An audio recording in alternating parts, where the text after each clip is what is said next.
Now, an extra point might seem like the most mundane, least interesting part of a football game, but today at A-Day, an extra point meant the world to one Auburn player.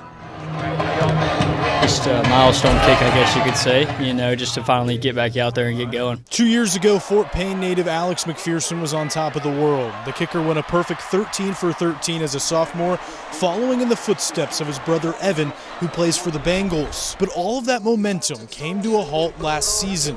All year, he dealt with a gastrointestinal illness that caused his weight to fluctuate. He only played in one game, and at one point his weight dipped down to 110 pounds. I just say the biggest thing I learned was just mental toughness, how big of an asset that is for me. I think just having to go through something that hard, you kind of learn who you are. He eventually got diagnosed with ulcerative colitis and had to have his large intestine removed this winter.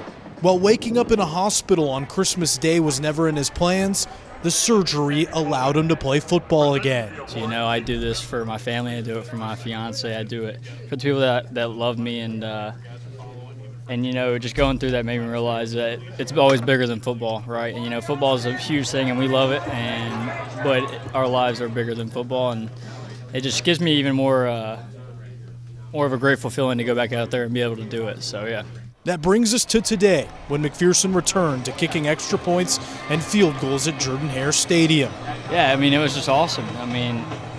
Like I said, you think you're not going to be able to get back out there, and being able to go back out there and finally making a kick in front of a crowd again and with all my guys, it was a great feeling. McPherson's weight is up 50 pounds since the surgery. He told me he's been on a seafood diet, seafood and eat it. Yet another sign of how far his health has come since the fall, and now he's competing to be the kicker once again this upcoming fall. With coverage you could count on, I'm Trevor Denton, Way 31 Sports.